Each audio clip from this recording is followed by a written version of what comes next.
Assalamualaikum warahmatullahi wabarakatuh. Jaalatamtoota fi hordoftoota keenya baga nagaan eegdanii jecha haalallee kun hordofeetu jira. Garuu maaliif dhufee jechuun biyya osoo hin ta'in arfaatillee garuu akkuma dhufnee wajjin gartee viidiyoo waraabutti jirutti ijistaan kun dawwalee akkuma gartee dhufaa jirutti jechuudha osoo nuti viidiyoo waraabu jiru dhufee kanarraa immoo jechuudha osuma gartee gaanii jira nama gartee nuti gartee maatii takka waliin gartee waan turre kanarraa inni kun gartee inni haasirratti jechuudha arabaa walitti gartee aaree gahee hanga argaana dha'uu guutti ta'ee fiigaa qote kanarraa mee innillee naswaanu salaamtaa isin haa gaafatu ta'uu guutii isinitti illee dheereessin hangama kayya. Assalamualaikum warahmatullahi wabarakatuh. Kabajamtoota fi daawwattoota killee tuub hundi keessanuu haasawa xiqqaa tokko irratti maantana Maammadii fi Arafaat wal lolanii xiqqisanii walitti aadanii innillee aaraan ka'ee bahee deeme. Inni garuu waan kanaan keessaa harkaan qabudha. Dhugatti gaa inni garteeme guyyaa namni dhufee qaqqabamu san akka garteeme na fakkaate rakkisa fakkaate adda addaa jechuun hanga sanirratti inni aaree deeme beekadhu. Saniifuu inni garteeme sanirratti viidiyoo sanirra dhaabbateetti waraabuu ta'e isiniif. Saniifuu garteeme isinis bakka dhayituun qabdu. Inni garteeme mucaa haboo isin jiru tokko raqama isin lakkoofsa na bira jiraa jira. Sanii irra bilbilee dhugaadhaan akkana wajjin barbaadu jira. Osoo waan kana beeka hin barbaadu je. Saniifuu ammaan tana garteeme lakkoofsa mucaa san irra bilbilee mucaa haboo isin jiru san irra bilbileeti bakka inni jiru waabannee akkasitti walumaanuu arkina walumaanuu dhageenya. Na dhageessa ilaala ammaa kalees Arafaat wajjumaan gartee isii wajjin barbaadaa oole. Na dhageessa kanarraa immoo kan gartee inni kana hunda na shakkee jiru. Sumaatu baasee naan jiru. Anamma mucaa gartee isiin aboo taasisu sanillee irra dawwaleetumaan jechuudha.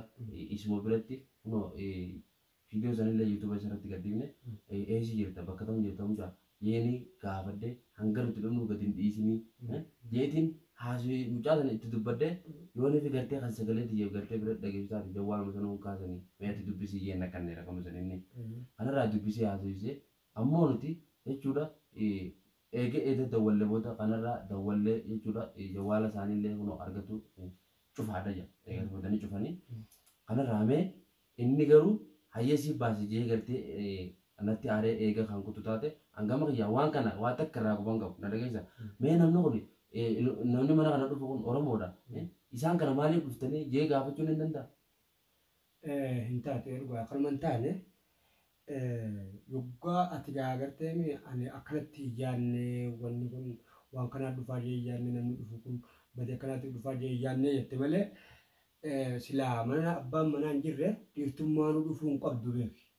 Kanarraa na dhageessa numa dhufan isaan kun gaanamni waliigaltee namni jawwaala waliigalaan kanarraa quban qabu kanarraa immoo mee mucaa gartee isin aboof taatu san yoo gartee irra gartee jawwaallee isaa banaa taate arrallee irratti dawwalee kun ijjatee duratti attummaan deeyitee eeganni gartee Arafaat akkana naan jee ati deeyitee waan san hunda jechuudha bakki isin jirtu baruu i dandeesse jeetiin abdii qaban akka mataa jetti amma Arafaat waan kana hundaa usii baase eega naan jee kan jiru taate Anggaru haka ke yarabuma na basu aku tuh tanya karena ramu muncang gerte kali itu dawale nafi arabe wajin tu pilih senile mali anis cecuda nafi arafati walman dia ujar anak rami casir dawale itu cecuda walman doa punya walman doa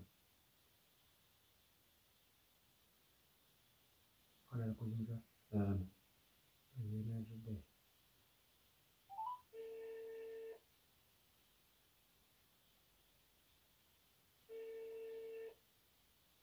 yang jadi Alhamdulillah. Halo. Halo. Oh iya. Assalamualaikum. Waalaikumsalam. Aku menegang. Iya alhamdulillah. Halo. Oh iya. Oh, ana bar Maamadi. Iya. Ati Feruza haboo isin jettu sanii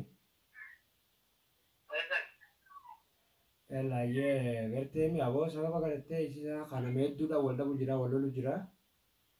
Iya. Khalaas gaa bakka eesirtamee bootaan hawa safeenaa dhufa innillee kaadha qeeti ilaalii naan jechuu jira beeyta. Eesira sila.